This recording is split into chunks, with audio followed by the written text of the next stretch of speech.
Welcome back to another episode of the Block Runner Podcast. I'm your host, William, always here with your co-host, Iman. What's going on, dude? On Sticks, we got TJ. Hello.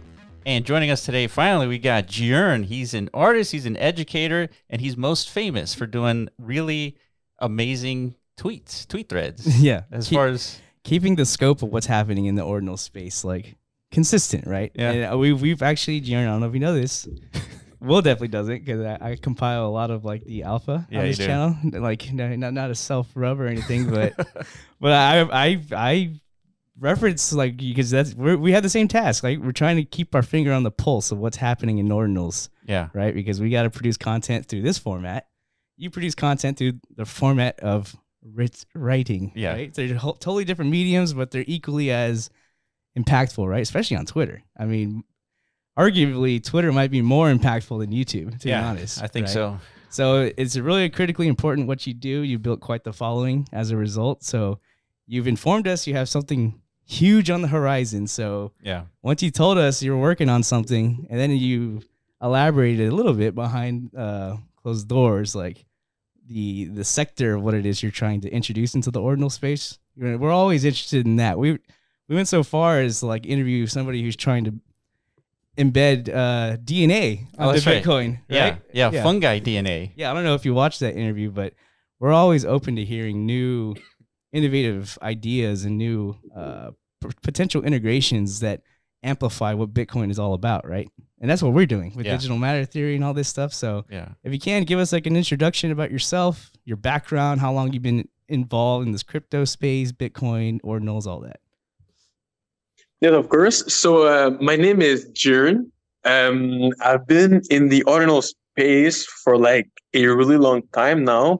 My first public thread was like in the first week of February of last year, 2023. Like the ordinal protocol was like 2-3 weeks old. Yep.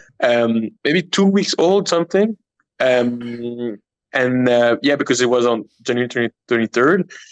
Basically, I've been in Web3 for like the longest time. I was since 2020 doing crypto stuff. You know, I was also pretty early to NFTs. I entered in the end of 2020 with like NBA Top Shot, and pretty much since I entered the crypto space in 2020, I've never been out. It really started with the whole crash in 2020 when Bitcoin really reached an all-time low of like not all-time low, but like you're like what, like 3K USD, maybe I don't really remember actually, maybe 5. And then also the stocks, I started investing.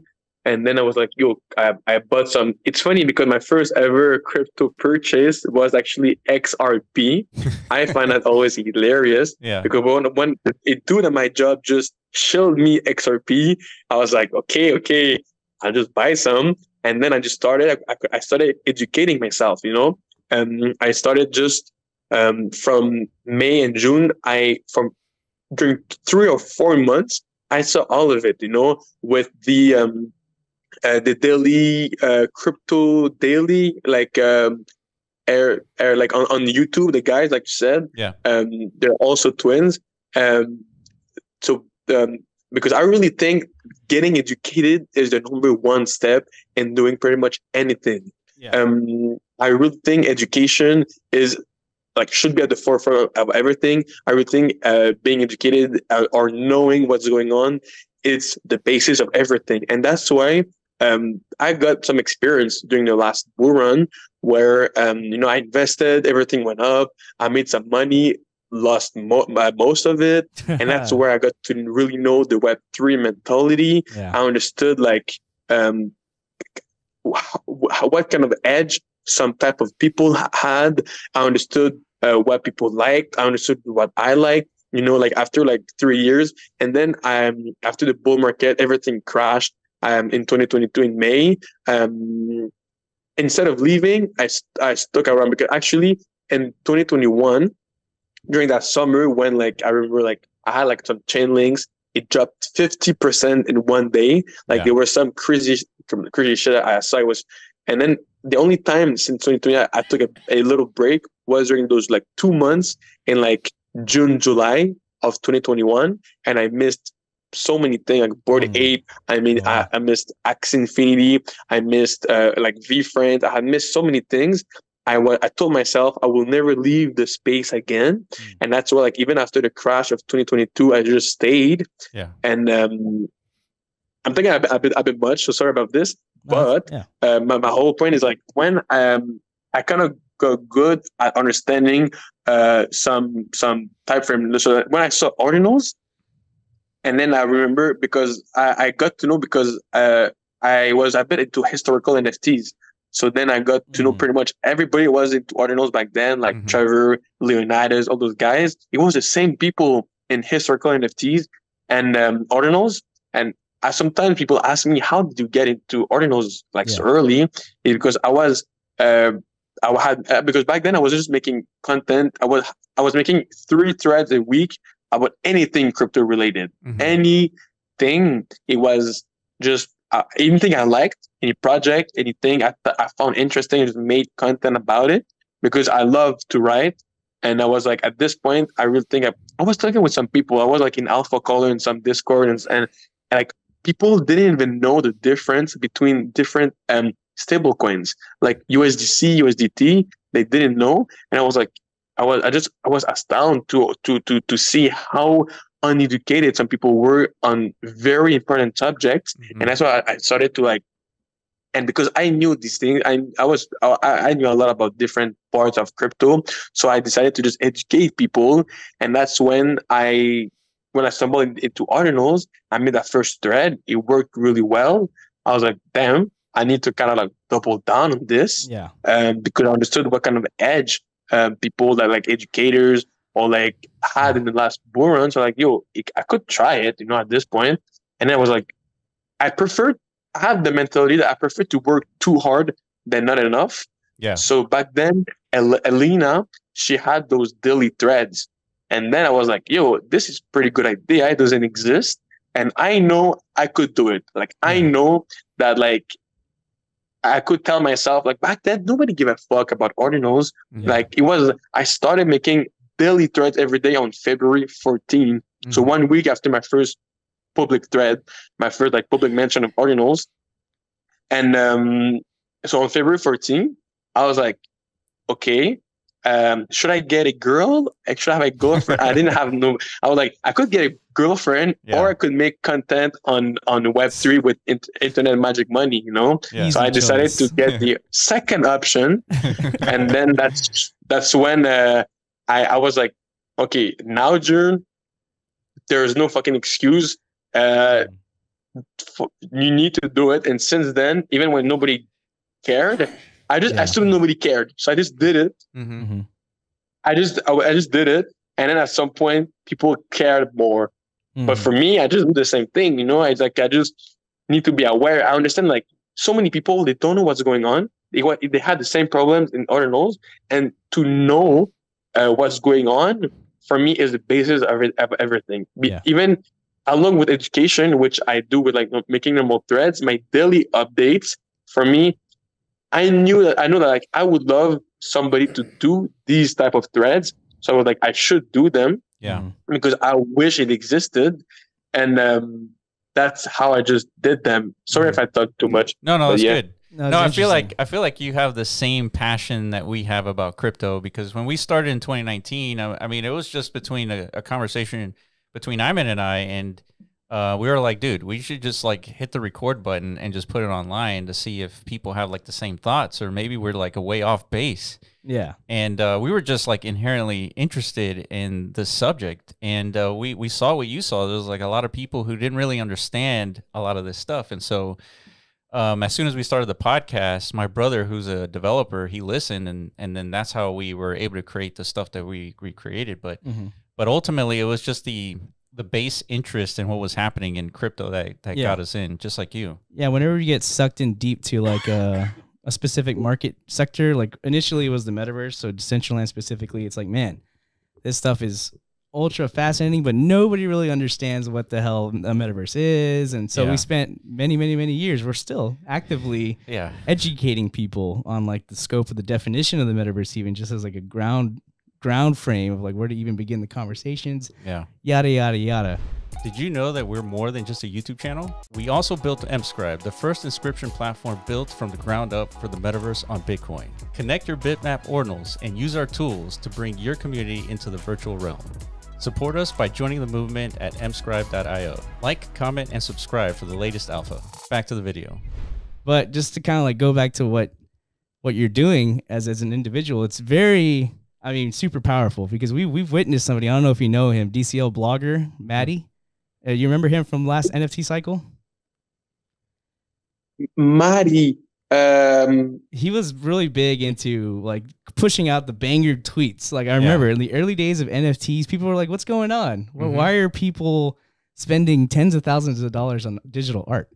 And then he was buying like early mints for Ferocious and like, you know. Well, before that, he was flipping Decentraland land. Right. And that's how he generated a ton of money. But we witnessed him. He was basically like one of us. It's like almost like an unknown. But once he got to Twitter and started like educating, like you're saying, and contextualizing what's happening in an emerging sector, right? Back then it was NFTs. Today it's ordinals, right? So you're basically you're executing like an already proven like killer formula, right? When it comes to building a community, building like a lot of respect and provenance within like that emerging industry, right? So I guess now we can kind of like pivot the conversation into like what do you do next now that you have that position, right? People will refer to you for clarity and understanding what's happening in this space. Like, so now you're kind of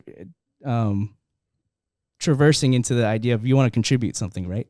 So if you can kind of like introduce us to what it is you want to work on. Yeah.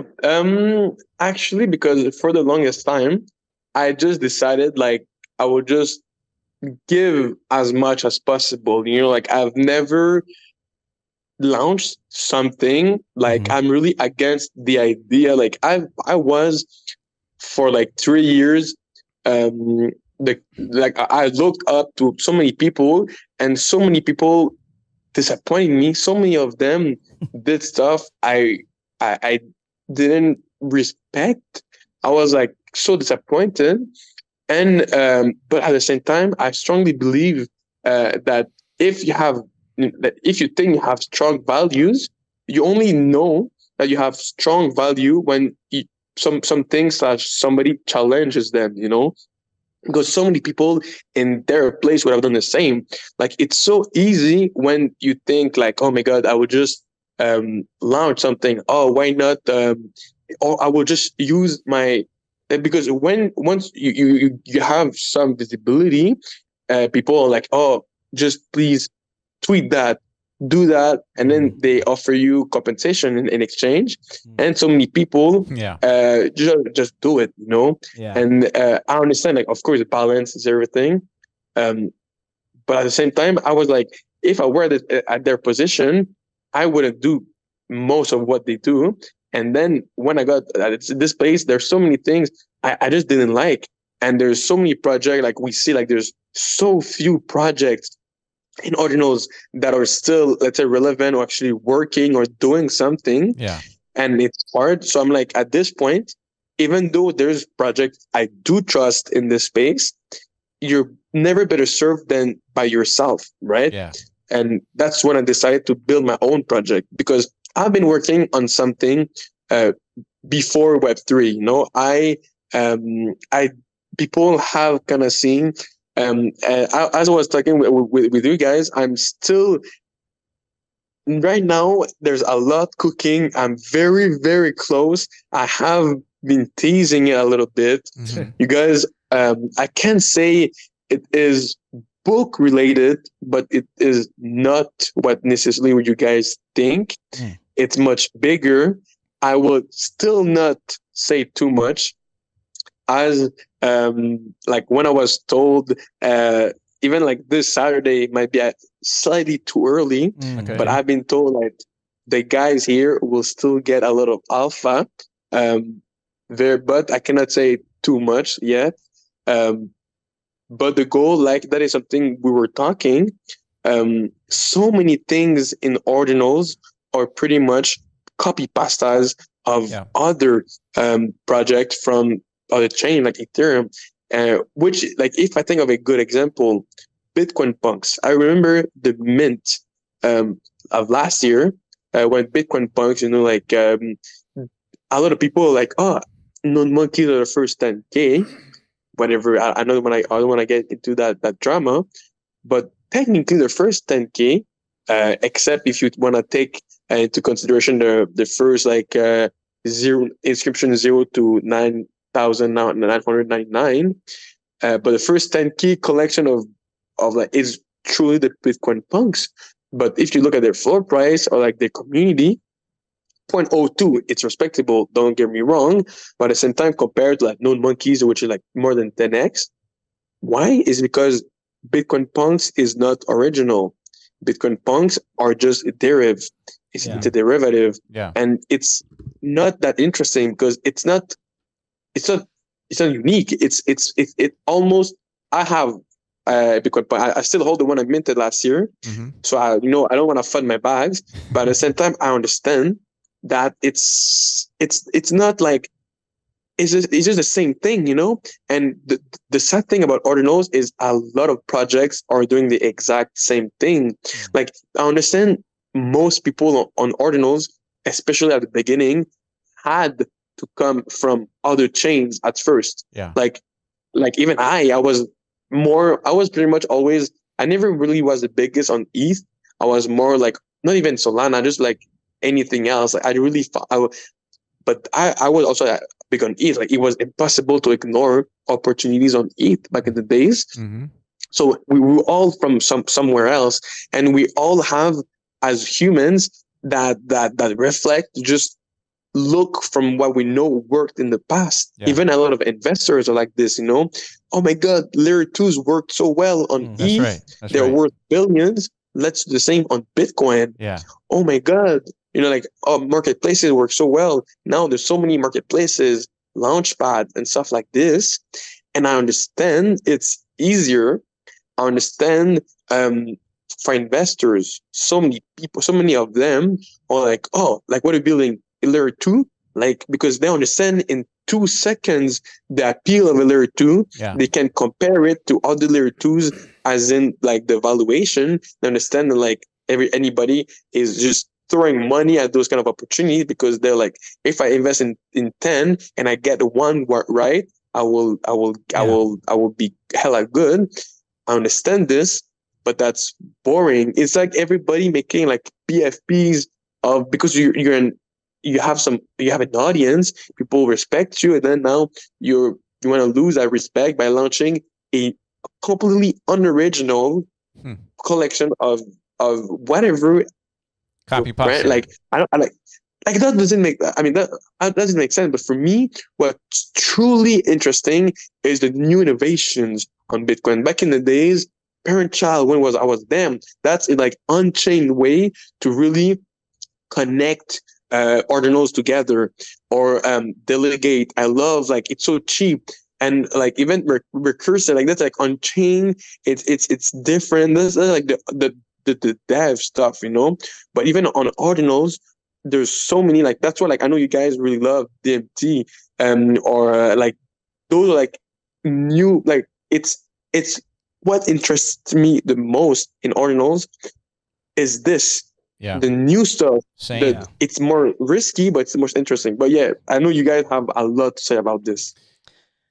Go ahead, man. Go take a crack at it. Well, I guess because I mean, we regularly kind of like preach this thesis of like, we cannot just recreate what has already been created in cycles past, right? Just from like a human psychology perspective, there is nothing inspiring about that. I think that's the key word. Do we feel inspired by seeing like the same, market activities, even though now it's piggybacking on this new narrative, but it's on Bitcoin. Right. And that has a lot of legs, right? The fact that Leonidas is out there saying, look, meme coins are a killer product of Web3.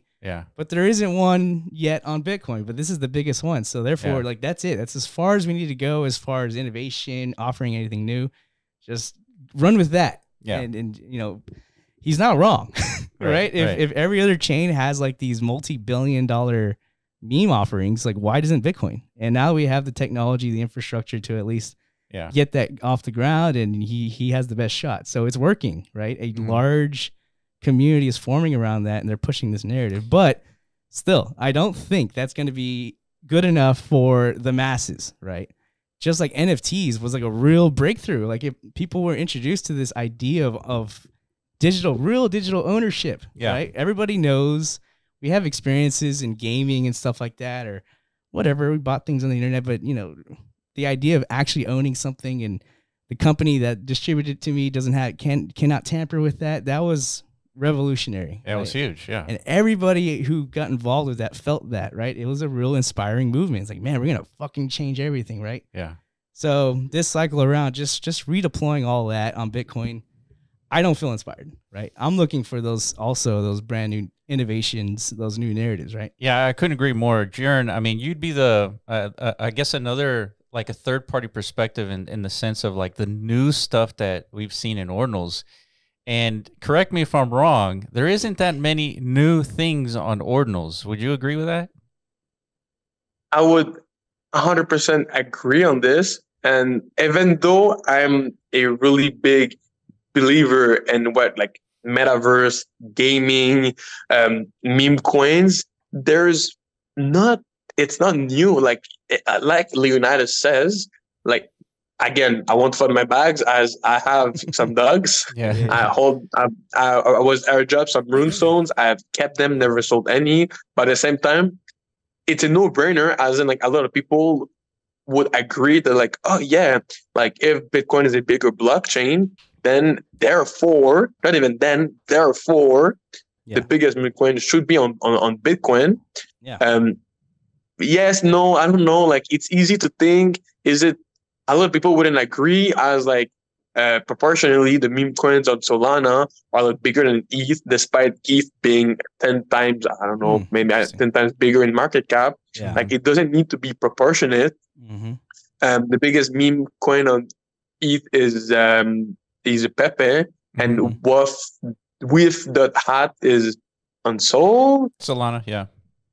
And it's still pretty like 2 billion, and Solana is like, so I understand people love, like they're like, I understand like they like to compare stuff, but like let's say like on ETH they have they had in the last bull market, bro, you guys remember stake to earn, it was metaverse gaming, every month they had something new that people built, and it was like I remember like the first stake to earn, it was crazy. Like anybody just saying, oh, stake to earn, that like CyberKongs, shout out to them, that were the first with banana back then. Their full price increased like 250 ETH. I remember it was so high, and because with the banana you had the equivalent of like $1,000 per day. No, it was not 250 ETH, it was 250K. So like 100 ETH, something like that. Yeah. But it was crazy. And now on Bitcoin, they're like, oh, if DeFi is big on ETH, then it will be on big. Of course, like let's say copycat does work, which I hope it does. And then there is DeFi on Bitcoin. It's like Ordinals. Of course, there's gonna be like just by logic, some inflow, some money coming in on DeFi on Bitcoin, of course. But is it done for this? I don't know. There's some ways that Bitcoin for me, like the way I talk with you guys, like concerning my project, Bitcoin is made for immutability. It's made for collectibles that will be stored on chain forever. You know, that is one of the cons of Ethereum. Very bad. You can put it on chain then like the CryptoPunks, but most of them are just stored off chain, and they only mint as an NFT on chain a link of the NFT on wherever it is stored. But on Ordinals it's truly on chain. It's immutable. That was one of the first narratives, and that is true. Bitcoin is made for this. Bitcoin is made because it is the the most decentralized, most secure, most known blockchain. And it is in a way also, back then I remember my thesis of last year when I said like what will happen in 1 year. One of the things I said was I really believe there will be much less collections as collections on Bitcoin will be seen as premium. They will be seen as a better and like more scarce, harder. And I didn't plan BRC20s though, that would have inflated so much the inscription numbers. Yeah. But that's how it kind of works. A lot of projects have like maybe the Genesis collection on ETH, and now unfortunately they just make ordinal collections like Gangster All Star because all the money is there. So many people have called me. I'm like, yo, I wanted to launch on Ethereum, but now I want to launch on Bitcoin because that's where the volume is. And I'm like, that shouldn't be your criteria why you launch on the blockchain. Whether it's Ethereum or Bitcoin, we know how people, and most of them only want to launch on Bitcoin because right now that's where like right now maybe not, but in April or soon it's kind of obvious ordinals, or it's like the new shiny object, so it will be a little more popular in the coming months, little by little. Mm-hmm. And now everybody want to come only because of this. Mm-hmm. But now if that's the premise of why you want to fucking choose Bitcoin, it just shows that that's what you care about. Yeah. You need to choose Bitcoin because of its attributes. Yeah. Because of what it gives, of what is different from I cannot say too much. You guys heard my project could work on Ethereum, but it would work better on Bitcoin. Sure. So it's the same way as many NFT collection could work on Bitcoin, but they would work a lot better on ETH because there's many collections that with tokenomics, with stake to earn, with a lot like Pixelmon. I'm a holder. I like them. Mm-hmm. They work better on ETH than they would work on Bitcoin. Yeah. Because the whole thesis is gaming and everything. But I could go on and on again. Mm-hmm. I have always a lot to say. Latinos would love to speak. We have always, but I will start right here. But yeah, pretty much that's it. No, Jiurn, it feels like you've been a fly on this podcast since like the beginning because we think the same thing. I mean, it's all about you got to leverage the chain that you're on for its attributes. And if you're just going to bring like just pictures onto Bitcoin and not really innovate beyond that, I mean, you can do that. It's not going to bring anything new, and there's not a narrative that's going to capture attention of like newcomers. And we talked about how in all of Ordinals, there's only been a handful of new things, right? Like Ordinals itself, like the concept of tying arbitrary data to a Satoshi, that's new, right? That hasn't been done before. And like the way that it's been like that it's currently happening, right? We've seen colored coins and we've seen attempts in the past. Yeah. But nothing that's captured the attention like Ordinals has captured the attention. Yeah, we struggled for a while trying to answer that question too with our early interviews of people who were like developing very early, like the Xverse founder and others. Like, hey, so what is it about this Ordinals thing? Because there's been plenty of attempts to kind of like do what we're doing now in the Ordinals ecosystem on Bitcoin, and they all failed for whatever reason. Yeah. Even pre-Ethereum, they were trying. Yeah. Right? And like nothing really stuck. Yeah. Right. So we're like, what the fuck? Why this time? What is it about what Casey Rodimer did in Ordinals theory? Like galvanized so much interest. Like it was. Yeah. Like, why? It sucked us in immediately. Right. Yeah.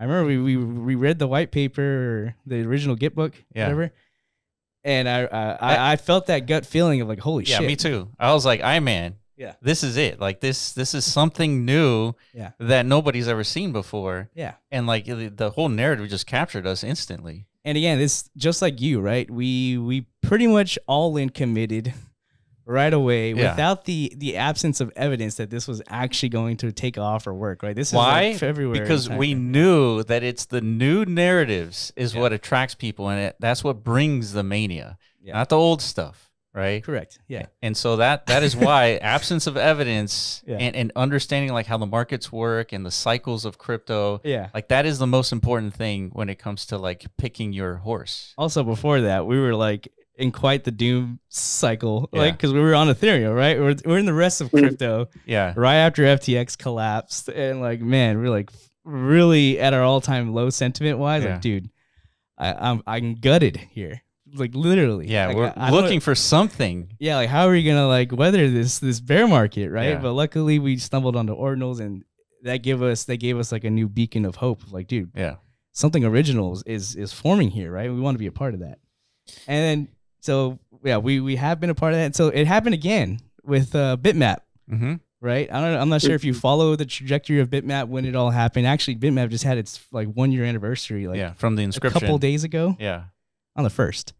And yeah, that was another moment where like, holy shit, like it wasn't much. It was just like number.bitmap, block height.bitmap, Yeah, right? yeah. Know, but when you actually like dig deep into that, you start to tap into what you're talking about, leveraging the innate properties of this, specifically Bitcoin, right? Yes. Something that you cannot do on any other chain. Bitcoin has these innate properties, these characteristics Yeah. that leverage itself to be utilized in a way nobody's ever theoretically even conceived blockchains are supposed to be leveraged for. Yeah. Nobody's right? done that before. It's like, oh shit, this is actually like a digital matter creation engine, right? Yeah. Bitmap proves that. Ordinals are proving that, right? There's innate data within Bitcoin that can be utilized to create new digital value that is forever as immutable as you described it, right? You cannot fuck with that because Bitcoin is unfuckable. Yeah. Yeah. Right? So let's leverage that as much as we can in our creation mechanism. So Yeah. yeah, we're all in on this because we developed DMT and all this stuff, and then periodically we peer our heads out to see what's going on everywhere else, and it's like The same stuff. the same stuff. Yeah. So it's like, how the hell are we going to push the ball forward this upcoming cycle? And I feel like the rest of the market is kind of lost, which is why memes is like front and center. Like, this is the only thing we got, Mm-hmm. which to me is kind of alarming, a little shocking, but maybe not. Maybe it's actually something that I just don't understand. This is Yeah. because very smart people bring up the fact that, Casey Rodimer just went on a big conference. What is it? Uncensored or something? Consensus. And he basically just flat out laid out the truth, right? He's like, dude, 99.9% of everything you guys are marketing here at this conference, bullshit. Mm-hmm. Those were his exact words. And Yeah. No, yeah, go ahead. like that was like actually that video that Leonidas, he was the first to. I don't know how he does it. He always gets those like videos so early, and I saw he was like 99.99% of the project at this being in the conference. Yeah. He said 99.99% of the project at this conference are complete and utter bullshit. Yeah. And then he went on to say like the goal of most of these investors here are to dump on the retail investors. Yeah. He said that while being on a speaker, as a speaker or like keynote, I think it was a speaker, and he said that in front of somebody else, and the guy, he really didn't look that comfortable. He was like, Yeah. okay. It was He's like, when Kanye West said like George W. Bush doesn't care, like the old meme, yeah. and then I just respected that like so much because again, it's kind of true. Like how like if it's funny that earlier you mentioned Bitmap. Because I remember back then, one guy in my DMs, I tried to answer or like to a lot of my DMs. I would like to see them, and he was like, "Yo, have you heard of Bitmap?" And I was like, "No, what's this?" It was like I claimed some early on, like he had some sub 100, but then Bitmap was nothing. He was like, "Yo, Jiurn, you should look into this," But the thing is, like at that time, or like even today, a lot of people DM me stuff like, "Yo, you should look at this project," and then the thing is, even though like why I entered Ordinals is because for me it made sense. It was like I took an educated guess and whatever, but I'm really not the biggest degen.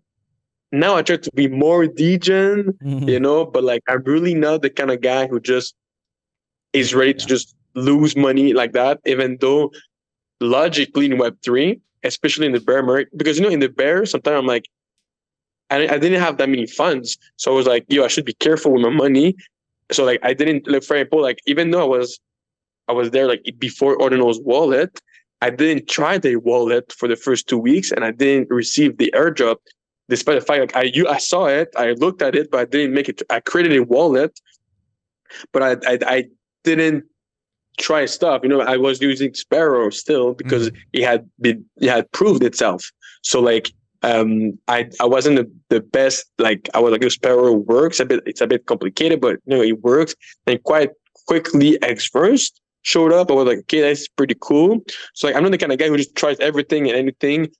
But now it's also almost been proven that's a better way to do things than to just be careful, So, but like back then, I was like, nah. Even today, sometimes I do not have that reflex to just try everything, just like hold the moon back. I'm the kind of guy who's thinking too much, and I make okay choices, but like I'm just and like you said, like meme coins, it kind of sucks that right now meme coins, like even though I think we all have received some runestone, whatever, us like at least us three, and then I remember like last year in April, that's when Pepe really took off, coming from like nothing to like 1 billion in a month.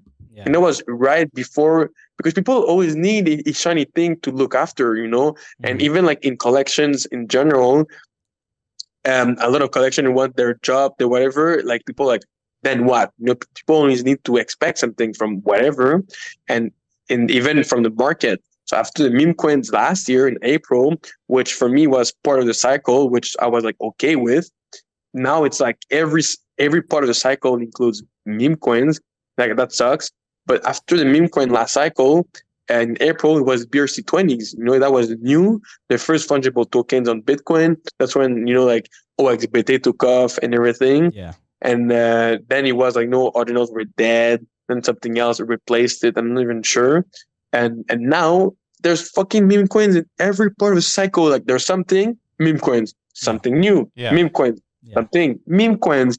I'm like, what the fuck? And I don't like, I'm really not the biggest. I know a lot of people love meme coins. I'm not, like I said, not a decent, so I don't really understand it. But even now, I bought some like, when Rune started, I bought some, and now I bought like some like Donald Trump just because like, election year, right? So like I was like, not a bad theory, like not a bad thesis. 34 felonies. Yeah, that's pretty. That's a record. That's bullish for a meme coin. That's great. Like I'm not even. I don't live in the US, so like my opinion. I'm not, even though everybody knows about like what's going on. I will not vote in the US because I'm not a citizen from the United States. Shout out to Mexico that elected that woman yesterday. Yeah, that's right. And I need to look more. After this, I will call my mom and a lot of people. I will not. You know what? I will not talk about politics right now. But the thing is still that the meme coin Trump. Like it's the point that I bought some meme coins. Like, and if like I'm like I would prefer so much more to build other stuff. Like at the same time, everything is an opportunity cost.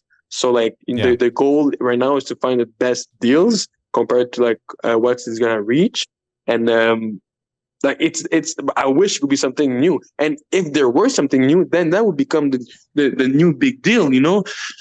Like runes were at first, and pre-runes, BRC20s, and now I think everybody's expecting a new game, at least a new something, and that's where I will come in. Offering that something new. Yeah, right. Which let's talk a little bit more about memes, because memes are okay. They're fine. It's just they have a different fundamental analysis, and that's all that it is. It's like how big is the community? Is there like a leader in that community who's like the loudest? Does it have like reach? Obviously a meme coin on Bitcoin has some reach, right? There's these things that traditionally you don't look for in a traditional fundamental analysis project, right? Like is it something new? Is it easy to understand? Does it bring some new value proposition? These things are different. But when it comes to memes, there's no execution risk. It's all there. And it's like, it's up to the community to kind of push it. And if they don't push it, it doesn't go up. And if it doesn't go up, it's not a good meme coin. And so you don't buy it. And so it either has like a lot of momentum going up or a lot of momentum going down.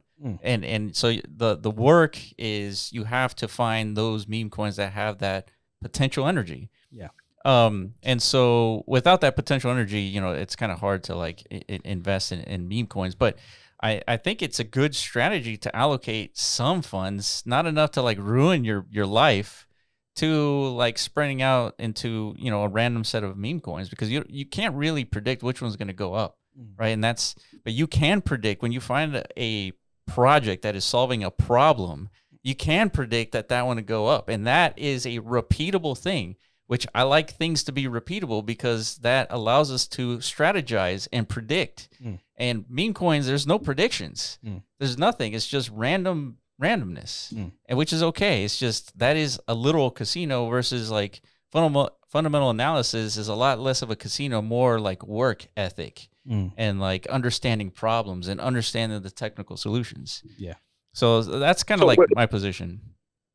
But Will, I understand. I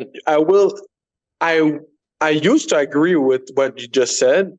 I wish that were the truth in some way, but at the same time, there's a couple of things. Like, first of all, if we talk about the human psychology, unfortunately, people, like even we say, especially in Web3, they love to speculate, as a meme coin has no end. You know, Dogecoin was worth like what, like 15, more than 50 billion, around 50 billion when it was like 69 cents, 2021. Yeah. Pepe now is worth almost $7 billion. So meme coin, in the head of many people, it has no limit. It can go however high. However, a lot of projects that have utility, they have an end. They have a limit. They have a maximum reach they can get to, and there's less speculation. You know, so if a company has 10 million, that's a lot. That's like 1 million revenue monthly, and even if they're pre or post revenue, whatever, people are like, oh, that's good. Sure. But there's like a limit. Like if there's 1 million monthly revenue, 12 million monthly revenue a year, even some project like Tesla has a crazy PE, but like in general, they're like the maximum it could reach like 150 million, let's say, with like a normal PE in a way. But meme coins, it has no limit, and blah blah. Yeah. Another point I gotta say also is meme coins are actually, like, even though I learned that and the last year, it's actually not that easy. Like, it's actually usually, except like some meme runes are just like launched and then some get popular, most meme coins are extremely more complicated than it looks like. Like they, like a lot of like the popular meme coins, they have a whole team behind it, creating content. They have market makers. They have a whole community. They need to talk with so many centralized exchanges, like, you know, Binance and everything to like, it's actually, except Dogecoin, which was like made by Billy, you know, in 2014. Yeah. And like, then this one was really more like genuine and natural. But today, most of the meme coins, it's actually a lot more complicated than it looks like, even though like it looks really genuine. Oh, it looks easy, like I just launch and then pumps. Most are actually much more like there's a lot more work than it looks like. Sure. In their defense, I'm not saying like meme coins. Meme coins shouldn't be the basis of the whole market right now. You know, like all like runes. It's a fungible protocol token. It's a fungible token protocol. It should be anything. Like, it should be anything. On ETH, there's the top 10 tokens are not meme coins. Okay, maybe actually no. Now it's not actually. Now it's the point that I think like 3 of them are meme coins. But like, I wouldn't like. What shouldn't is not up to us. It's literally up to the community. I guess. So like, the fact that there's 3, it's okay. But now runes just means it's just a fungible token protocol. Now people only, if it's not a meme coin rune, people won't care. Although like rune is just a fungible token. Like, it just means, oh, I'm launching a rune. Oh, which meme coin is it? Is it cat related? Is it dog? I'm like, yo, Mhm. it's my company. Oh, that's boring. Like the fact that we've come to this point is sad though, Yeah. and shouldn't be the norm or like the Yeah, yeah. I think you're right though. There's definitely like a there's an art or a style. There's a Yeah. formula. There's a mechanism. There's definitely effort when it Yeah. comes to memes, right? It's not like you just create a ticker and then you just like tweet about it and then you're done. Yeah. Like there's way more work to it for sure. Yeah, and now it's gonna get to the point because I do think whether we like it or not, memes will be like a center point, catalyst or part of like the conversation of like what it is. Yeah, it'll have Web3 its is pushing cycle. forward this cycle. Yeah. Right. So once it gets to like the peak of those moments, right, or like the early days of NFTs, like what are the meme projects? Yeah. 12 months from now, what are they going to be pitching to VCs? Because they will be pitching to VCs. Because look at all these successful memes of past. Yeah. You know, we could do the same thing. So it's like, what is it? Right now, you don't have to worry about funding for developers. Correct. You don't have to worry about project managers or nothing like that, right? All you need is like it's like automated market makers, some marketers, marketing, and like a graphics department or something like that, right? The overhead has been cut tremendously, right? Yeah.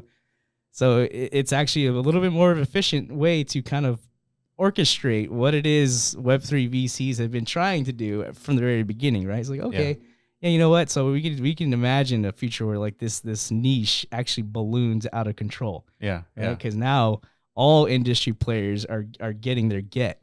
Yeah, like, but as a result, if investors invest in like this scheme, they're going to get wrecked harder and faster than they've ever gotten wrecked before. Well, that's called musical chairs for a reason, dude. Yeah. Most of them won't get wrecked. They'll actually walk away. Some of them. Well, it's like, you know, The Big Short, or what's that movie, Margin Call? It's like the ones that pull out first, they're going to walk away with like fortunes, right? Yeah. But the ones that aren't the first ones to, you know, step off the seat or whatever, they're fucked. You know, so like ultimately this doesn't look good, right? Definitely not. Pretty true, but what you just said is pretty interesting. What is your guys' take on this bull market? You know, like so many people are like, "Oh my God, we're just starting. Oh my God, the bull market will last one more year. Oh, at the end of the year, Bitcoin will reach 250K." Other people are like more conservative, saying, "Oh, 120, 150." Some people like 500K, I guess. Yeah. Like, what is your guys' take on like let's say the macroeconomic or like time, if you had some time frames or Bitcoin price prediction, if you guys want to say, you know? Yeah. I think a lot of people know my position. I think we're going to be consistent here with the 4-year cycles, at least for one more cycle. But I don't think we're going to go past like 150K. I think the smart investors are going to be selling way before then. But everyone else, everyone who's like, I guess trying to get in on the market, they're going to be shilling 250K, 500K Bitcoin when they're going to be selling at 120, 130,000 Bitcoin. Yeah. And that won't happen until mid next year. Yeah, and me myself, I always tend to take like the position of I hate rooting my behavior off of like Bitcoin and like these pre-cycle predictions or projections, because they can really warp your perception of like what it is you should and should not do within these market cycles. Because like, you know, you set a target in your head. It's like it should, according to all the analysis, all the data, should top out like around 200, 250K. Yeah. So you're waiting for that to happen. That's true. And before you know, guess what? It doesn't happen for whatever reason. There's a small group of industry titans that actually do control the peaks and the troughs of these markets. Yeah. And we don't have that memo. We don't know when those things are going to execute. So we're not on that email list. Right, it's like, we'll sell your Bitcoin. It's like, well, we're about to sell your half of Bitcoin. And yeah, exactly. So it's like, if you do that, you're setting yourself up to just, I guess, be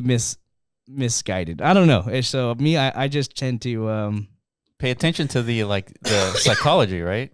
Yeah, but that's getting harder and harder and harder to do nowadays, right? Yes. Because especially with meme mania, it's like, yeah, it's gonna make it even more difficult to determine like when things are getting out of control, when frothiness is at its maximum, right? Because it's like, in my mind, we're based on historical evidence, we're like at the beginning stages of like the ridiculous part of the cycle, right? Where things start to just that shouldn't make sense or shouldn't be happening start to happen, right? Yeah. Right. We're seeing it.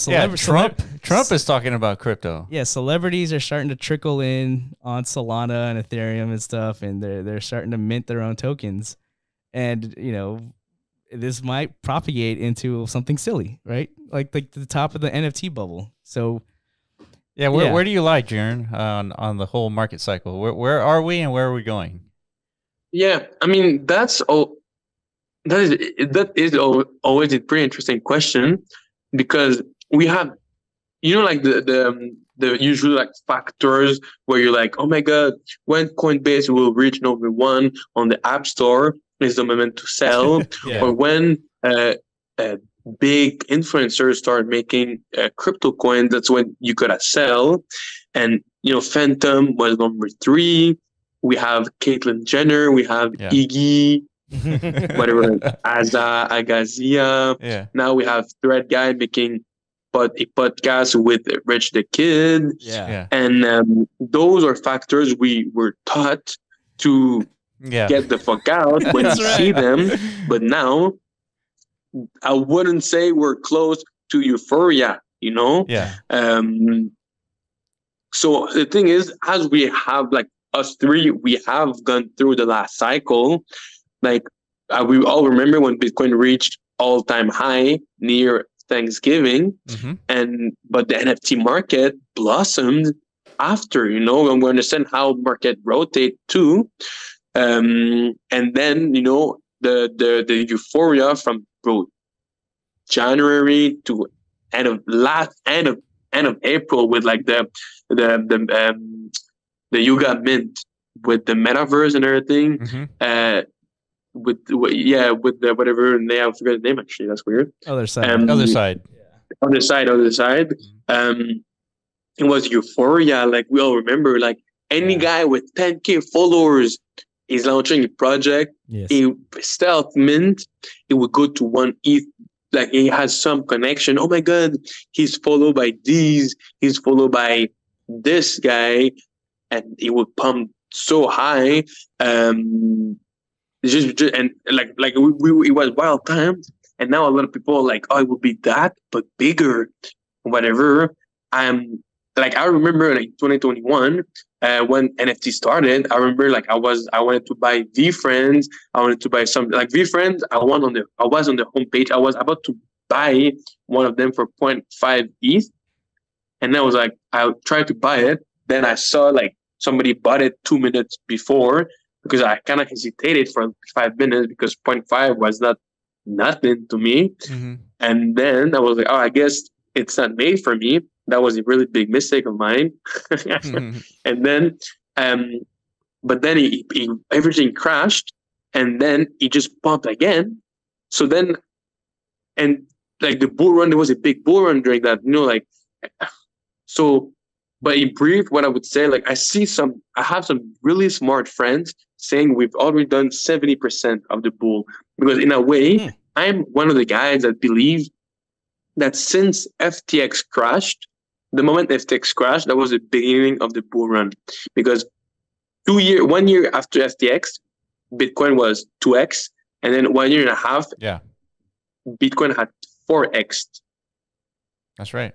And the bottom was FTX crash, and technically the bull market isn't, when it fluctuates. Yeah. The bull market isn't at the top. The bull market starts at the beginning when the market pivots from bearish to bullish. That's right. And so technically the bull market has been on for about a year. It was November 2022, so 1 year and a half. Yeah.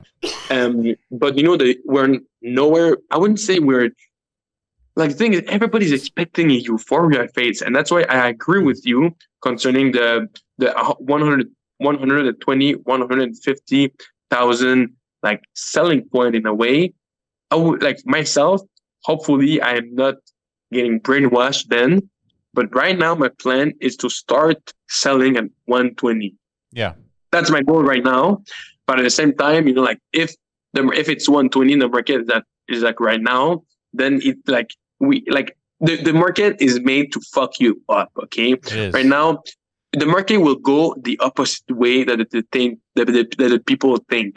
Like just the whole logic of the puts and the calls is this. Like when so many people like it, that is the logic. Like when so many people are bullish, it will just dump. That's how it works. The market in a way goes against you. It's like Mother Nature almost. Anyway, for guys like us, like who can tell for the big, like I mean, like BlackRock guys.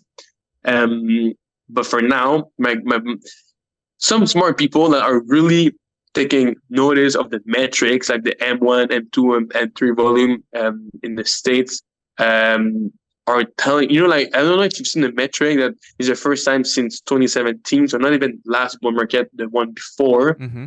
The first time that the Bitcoin has, I don't know, I don't really remember, but it's a bullish sign. And some of my friends are like, but this is actually bullish, or like there's like cash positive, like there's so many metrics. I'm not the best at these exactly. Mm-hmm. And they're like, the end of the year will be actually crazy, and maybe Q1 of next year, and that's it. But at the same time, I have the feeling we all have the pattern recognition. That's why what we mentioned earlier. People love to see what worked earlier on other chains, because pattern recognition, even if we have 1/10 of that value, but if you invest in it at 1/100th, then you're good. It's at the next. Congratulations. Mm-hmm. But a lot of people like, oh, last bull market, it stayed from like January to April even, and then they're expecting something similar, even though in 2018 it crashed in December. Mm-hmm. So it wasn't even in the same seasons. Yeah. But people are still expecting it to be similar, blah blah blah. But personally, and that's 100% wishful thinking, I wish it could last until like at least my like the way I see it is, I guess what we'll do is just, I think it will be less higher highs. It would go, It would be more like this. It would be like in 2021 it went up the fuck up, then it went down, and then in 2 months it went back to, like in 4 months it went back to all-time highs. I think it will be similar, but like less volatile, but more like mini markets within the bull market. So like in April it was up, then May it was down, now soon up, but like slowly, really more like in the usual stock market. Like it won't be that big. The bigger the whole market is worth, the less volatile it will get. So at the same time, it's also normal. Yeah. So like last bull market, we had one big 63K, 25, 69, and then it slowly went down. Then yeah. But now I think it would be like, we might have even like 3 mini cycles inside one big cycle. Yeah. Last time we had 2 cycles within one big cycle. We might have 3, 4. Like, I totally agree. It's hard to say. I totally agree. The more people that onboard into crypto, the less volatile the peaks get, just because the volume of transactions occurring just like don't have blow off tops anymore. Blow off tops only occur with like smaller populations, unless we have like countries like the United States saying that they're starting to buy Bitcoin and for the reserves. Then we're in like blow off top territory again. Yeah, even though the capital requirements are now like exponentially higher these days than what they were back in like 2017 to get a blow off top market cycle. The narratives and like the geopolitical pressures might be what can galvanize like a capital pool of that magnitude, and we're seeing it with BlackRock entering into the space. Obviously, there's like an arms race between Russia and China, the United States, BRICS forming, and then like now like the thesis of like the deterioration of the United States dollar as the world reserve currency is an actual potential on the horizon, right? Like these are all real macroeconomic conditions that can factor into a blow off top for Bitcoin. We are hanging out on Bitcoin's all-time high for several months now. Yeah. That's never happened before. Yeah. And so like now we're getting to a point where we're hanging out here for so long that this is like the bottom of the next cycle. Like $60,000 is the bottom of the next cycle. Yeah. And so, so this is why it's like, it's so difficult to get into these exercises, because both interpretations make sense. Like, you know, whether like the top end of like 500K Bitcoin, you can build a proper thesis around that. Good. Yeah. I could see it and I could buy into it. And then therefore, you know, but you don't hold on for it. Right. I think your strategy of starting to take profits at a more conservative level makes a lot of sense. That's a reflection of your veteran Experience. status. That's right. You know how this shit goes, right? Yeah. So you're not gonna buy into the hopium all in, right? You could still chase that target, but you don't want to like. But you know what's crazy, Jiurn? Want to hedge yourself a bit. Once that day comes, you see, holy shit, we're at $130,000 Bitcoin, and then you rationalize to yourselves, you know what? This could do 150, 180, 200. It's like it's just that's a just 2x. 25%. It's not a big deal. Yeah. And then you're like, you've rationalized this like insanity, and then you're waiting for it, and then it just like goes to $70,000 the next day. Yeah, and then you buy that dip because because 200, it's gonna go back up, right? And then before you know it, you're catching falling knives perpetually, and you're left with nothing, right? So we have experience with that, so you got to factor that in. Yeah, no, like for example, I had so many mistakes last bull run, and that is one, like even to this day, there's so many times when it's high, you're like, yo, it will go higher, because right now you see the euphoria, you're like, bro, it's impossible, it just goes down tomorrow, and you're like, yo, it will go higher, and you think, because as humans, we think that whatever is currently going on will continue to go on, you know? Yeah. Like once you're living it, you really think it will go on for a long, long time. And that's what, like, there's, like, I remember last cycle, there's that guy, Deez, that said, like, because there's, like, Ryan Carson, that was, like, one of the boss at Moonbirds, and Deez said, like, every time Ryan Carson tweets about Moonbirds, I'll sell a Moonbird, because, like, he was like, this is the top every time he mentions it. Yeah. And then he did it, and then he was actually the top. And like, you just gotta keep your head rationale, you know. You just gotta like right now, like I wish I want to like start selling at 120, but at the same time, you're like sometimes if I had sold my runestone early, because I'm like, yo, that's 0.02 is good, I would have missed a lot. And sometimes, let's say ordinals, let's say if I like didn't, like sometimes conviction actually pays. So at the same time, sometimes you are actually wrong, because conviction is good, and sometimes your price target is actually bearish. You know, like some. So like you're like, yes, unless, but what if then? You know. Yeah. So like the golden rule is, you don't know. Be happy with what you got. You know. Yeah. That's right. Well, Jiurn, so we spent an hour together. This has been a pleasure. I know that you got something cooking up in the background that we're happy to kind of bring you on and to talk about, I guess, in a few weeks. So really happy to kind of, meet for the first time. We've been following you for a while, and we really use your tweets to like discover new stuff. So keep it going. Definitely when you launch your project, come back on, let's talk about it, because I know this is actually something new to the space. And any last words for the audience? Well, no, just thanks everybody to want to get to know me. Sometimes I still don't understand why, but I love to talk, you know. I was happy to get to know that you guys were also fellow Mexicans, you know. I'm just happy to see the Latin America just going strong, and I think we should create our own cabal. Let's do it. Dude, let's do it. Let's do it, dude. There's a lot of cabals out there that we're not getting any emails from. There's nobody responding to our text messages. Yeah, we're definitely. So I guess we're gonna have to start our own cabal. Yeah, the Cool Kids Club. Yeah. Mexican version, I guess. Yeah. Whatever. We'll figure it out, dude. All right, Jiurn. Thank you so much for joining us. Everybody, all the links will be in the description. I appreciate you guys for watching, and we will catch you in the next podcast. Peace. See you guys. See you guys soon. Peace out.